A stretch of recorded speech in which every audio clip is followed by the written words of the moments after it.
Federal government uncovers terrorism finances as insecurity festers.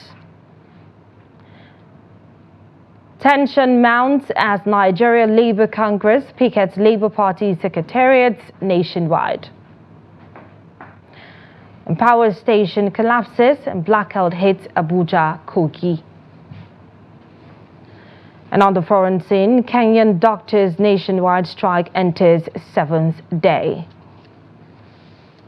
Hello and welcome to Trust TV's News Update. I am Martia Umar. Thank you for joining.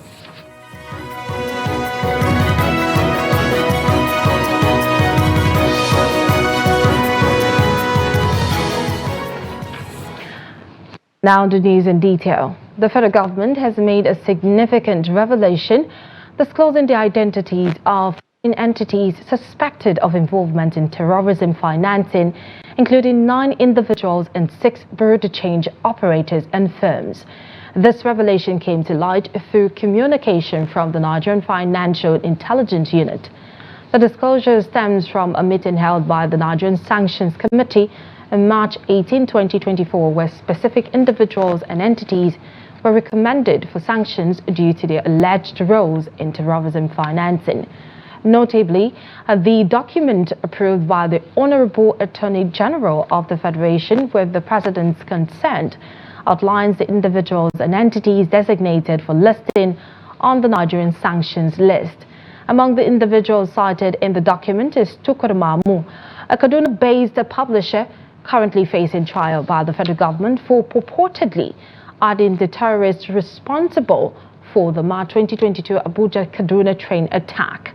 The document alleges that Mamu participated in terrorism financing by facilitating ransom payments exceeding $200,000 to support ISWAP terrorists in securing the release of hostages from the Abuja-Kaduna train attack. Additionally, the document mentioned another individual suspected of perpetrating the attack on St. Francis Catholic Church in Owo, Ondo State on June 5, 2022, as well as the assault on the Kuje Correctional Center in Abuja on July 5, 2022. The family of Segun Olatunji, the abducted editor of First News, has made a heartfelt plea for his release, citing his health condition as a matter of urgent concern. Olatunji, a former Kaduna State correspondent of The Punch, was reportedly taken from his Lagos home in Iyanodo, Abulegba area by 10 armed individuals last Friday, and his whereabouts remain unknown. In an interview, Olatunji's wife, Oluwatosin Olatunji, revealed that her husband also suffers from an ulcer, describing him as a dedicated and tranquil journalist. She expressed deep distress over the disappearance of her husband, emphasizing his non-confrontational nature and commitment to his work.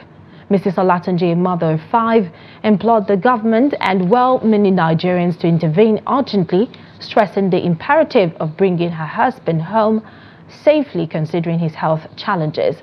Echoing the family's plea, the Nigerian Union of Journalists has demanded the immediate and unconditional release of Olatunji, underscoring the importance of protecting journalists and ensuring their safety as they carry out their duties. The union's stance reflects the broader concern within the journalistic community over the safety and well-being of its members, particularly in the face of such distressing incident. Delta State Governor Sharif Oboroweri has given assurances that there will be no more attacks on villages in Delta Creeks. The governor gave the assurances on a Tuesday after meeting with President Bola Ahmed Tinubu to brief him on developments in the state. Kendi Amodu completes the story. 15 officers and men of the Nigerian Army met their deaths while responding to a distress call during a clash between Okwama and Okoloba communities in Delta State on Thursday. Since then, there has been utter condemnation of the act, with the president giving the armed forces the go-ahead to apprehend the perpetrators by all legal means. There have been reports of military personnel patrolling the creeks and raising houses in the community responsible for the attack. The military has described these reports as propaganda and a lack of remorse from the community. With tempers rising high, it is not surprising that the governor is in the villa to seek cover. So I decided to come here to brief Mr. President of all the things we have been doing to maintain peace. And Mr. President has assured me that the peace, as in support of the peace. We had a meeting yesterday with the security heads where the commanding officer, general commanding officer of 6th was there, the JTF commander was there, was in attendance. We've all agreed, all the security agencies are putting heads together, we're on the same page to fish out the real culprit. The governor accepts that those responsible must be brought to book, but is concerned that innocent citizens are suffering for the crime of others. The way forward are two ways. The people that have been killed, the officers and soldiers, we must see how we can find succor for this family and all, and giving the befitting burial. And also the community, anything that has happened in the community in the past will not happen again. We assure them, but the people who are culpable will be brought to book. Details are sketchy as to the progress of the manhunt, but the governor accepts that the community is deserted and he has not been able to see community leaders. From State House Abuja, Kehinde Amodu, Trust TV News. And away from the State House, the conflict between the Nigerian Labour Congress and the leadership of Labour Party has intensified, with the NLC instructing its state councils and political commission to picket Labour Party secretariats nationwide. And this directive was outlined in a later dated Tuesday, March 19, 2024, signed by Titus Amba, chairperson of the NLC Political Commission, and Chris Uyot, secretary. The decision to picket the secretariat followed a virtual meeting held on March 19, 2024 between the NLC National Political Commission and the leadership of NLC state councils and state political committees.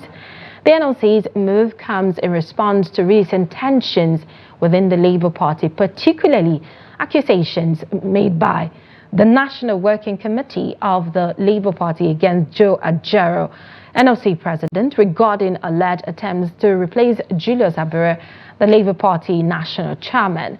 These accusations emerged following an open letter issued by the political wing of the NLC. The Nigerian Labour Congress Political Commission, which raised concerns about Abure and the NWC's plan for a national convention scheduled for March 27 in Umuahia, Abia State. The convention was purportedly aimed at re-electing Abure as the sole administrator of the Labour Party amid allegations of secrecy surrounding the event. The NLC's Political Commission has labelled the planned convention as illegal and is demanding the immediate resignation of Abure from his party position as chairman.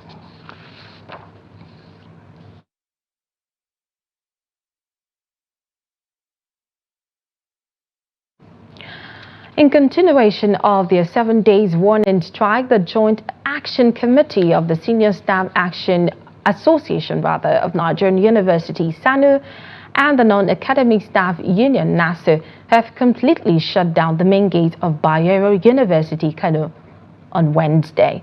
The development has kept students writing exams and other staff stranded outside the university main entrance. SANU and NASU have embarked on a 7-day strike and has left students stranded outside their university. The Senate Ad Hoc Committee probing how the 30 trillion naira Ways and Means loans were obtained from the Central Bank of Nigeria and spent by the Muhammadu Buhari-led administration says it has uncovered some infractions in the process of obtaining the overdraft. The committee says it has concluded plans to summon the current CBN Governor, Olayemi Kadoso, to explain certain details regarding the infraction. And this came to the fore when Chairman of the Senate Committee, Senator Issa Jibrin and other members of the panel met with officials of the CBN at the National Assembly on Tuesday. The team of the CBN officials was led by one of the deputy governors of the Apex Bank, Bala Bello. The ad hoc committee is probing the disbursement and usage of 30 trillion naira Ways and Means loans obtained during the Buhari administration. Jibrin alleged that the immediate past former governor of the CBN, Godwin Emefiele, unilaterally signed billions of naira in the approval of different tranches of the loans without following due process. The Kogi lawmaker also accused Emefiele of illegally signing billions of naira in 13 documents. According to the committee chairman, Emefiele ought to have approved the loans in conjunction with the CBN Board of Directors, stressing that he unilaterally signed the loans contrary to the requirements of the CBN Act. The House of Representatives have approved a budget of 1.28 trillion naira for the Federal Capital Territory for the 2024 fiscal year. The budget was passed on Tuesday following its presentation for consideration by the chairman of the House Committee on FCT, Mukhtar Betara. In his presentation, Betara noted that out of 1.28 trillion naira, 140.915 billion naira is earmarked for personnel costs, while 373.27 billion naira is allocated for overhead costs. The remaining 768.328 billion naira is designated for capital projects to serve the needs of the Federal Capital Territory, Abuja.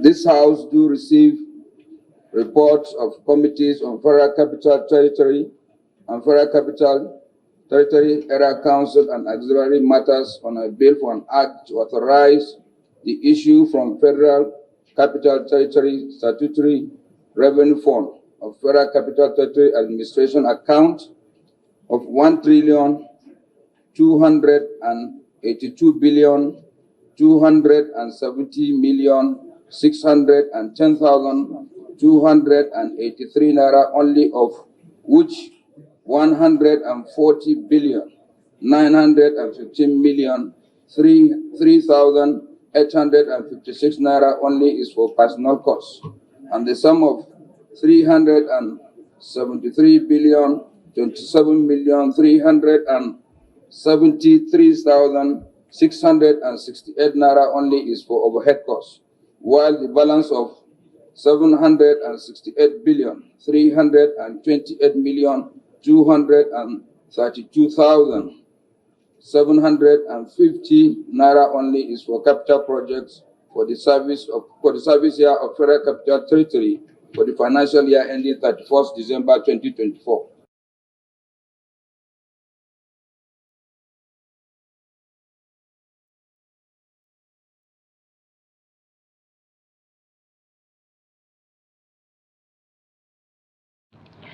Moving on, some residents of the Federal Capital Territory, Abuja, and some areas in Kogi State are currently experiencing power outages due to technical glitches.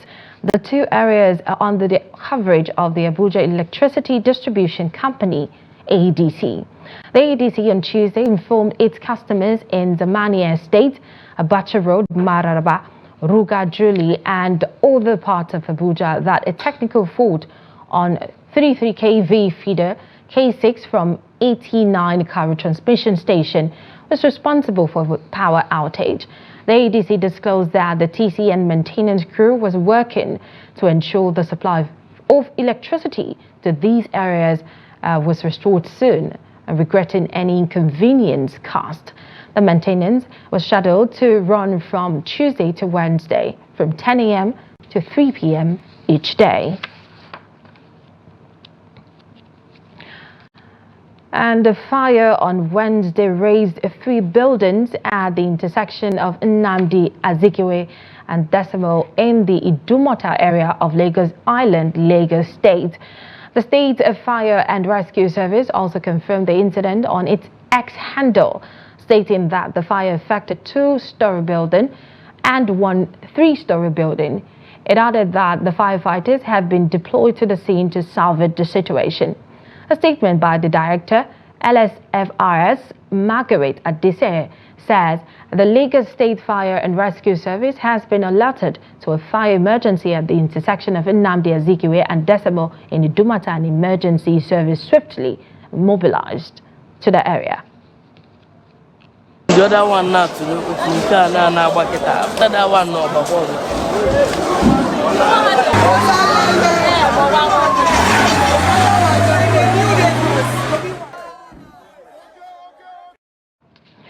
So the news updates are coming up shortly after the break. We'll take a look at Lagos traders seeking extension of roads to enhance business operations. Details of this story and more shortly. To stay with us. Welcome back. You're still watching the news update. If you're just joining, a recap of our main headlines again. We told you earlier that federal government uncovers terrorism financiers as insecurity festers. And tension mounts as Nigeria Labour Congress pickets Labour Party secretariats nationwide. Moving on to more stories, the Borno State Governor, Babagana Zulum, has approved the sum of 1 billion naira for the training of basic level teachers across the 27 local councils of Borno State. He made the disclosure during the inauguration of local government education secretaries and allocation of 58 Hilux trucks and cars in Maiduguri. Governor Zulum said over 1,000 O-level teachers will also participate in the training, while recounting the destruction on educational facilities by Boko Haram terrorists across the state, which worsened the number of out-of-school children. He said his administration's progress over the years has dropped the numbers from 2 million to 850. He charged the new education secretaries to be diligent, warning that underperformance would be punished. All those that were further screened based on additional competency tests that were done by the ministry should also be based on their appropriate salary scales. Those that have qualified should be given the opportunity to enjoy the minimum wage. I extend my heartfelt gratitude to Your Excellency for the dedicated efforts in tackling the logistical challenges encountered at local government education authorities. Your provision of 28 brand new Toyota Hilux and 30 Godfrey wagons for supervisory purposes within the LEA is truly commendable. Every education secretary seated here will go with 1 Hilux and 1 dog back to his destination.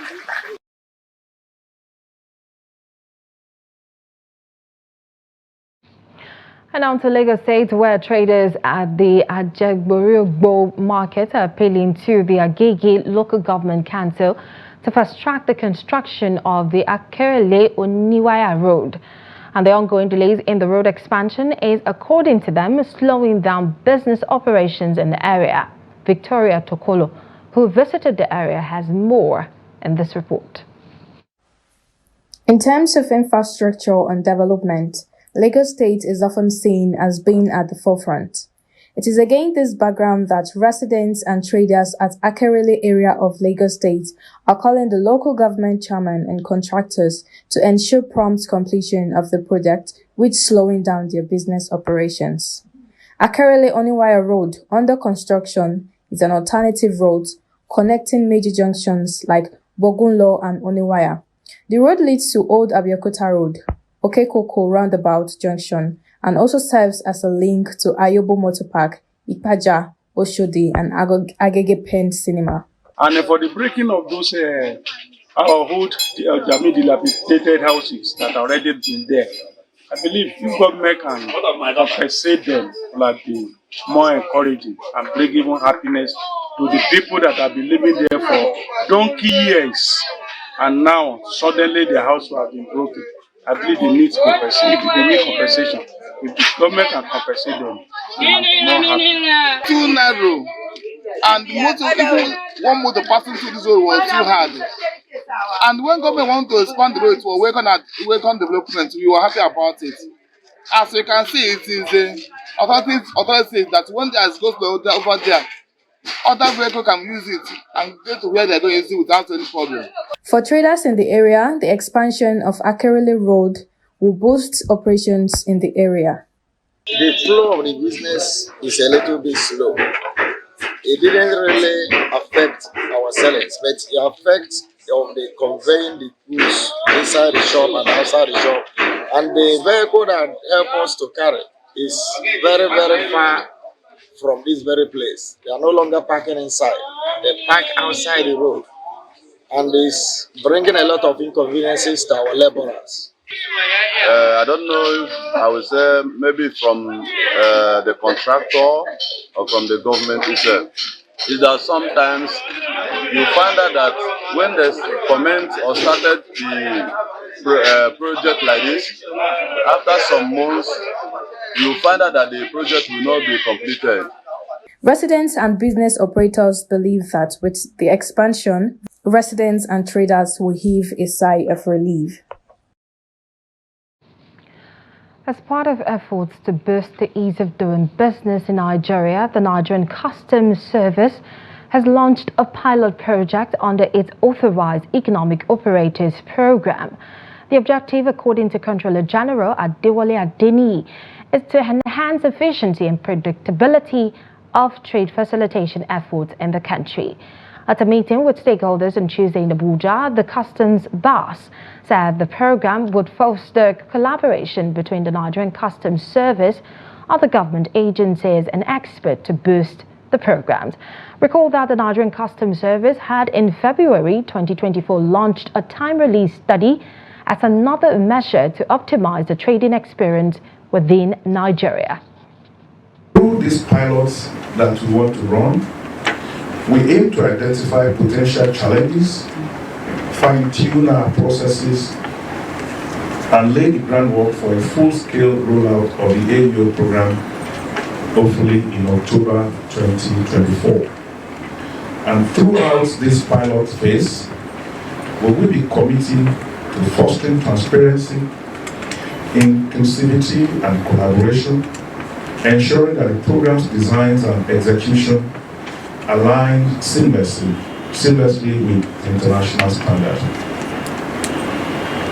While we do this, we want to remain attuned to the unique realities of our local context.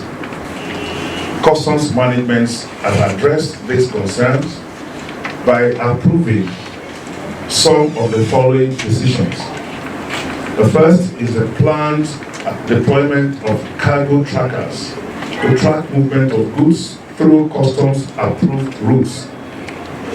The second would be the legally specified documentary check.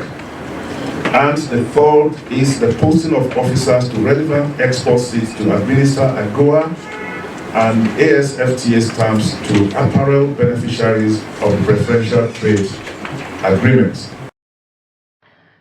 And now on the foreign scene, doctors at Kenya's public hospitals have entered the 7th day of a nationwide strike, accusing the government of failing to implement a raft of promises from a collective bargaining agreement signed in 2017 after a 100-day strike that saw people dying from lack of care.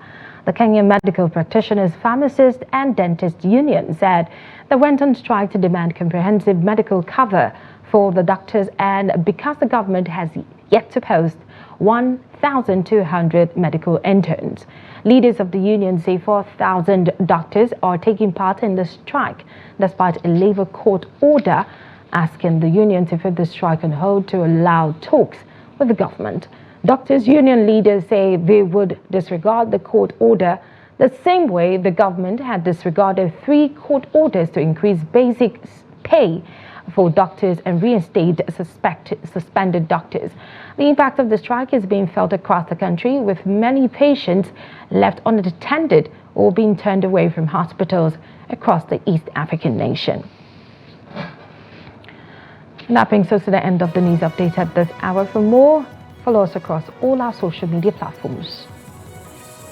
I am Martia Umar. Thank you for watching and stay tuned.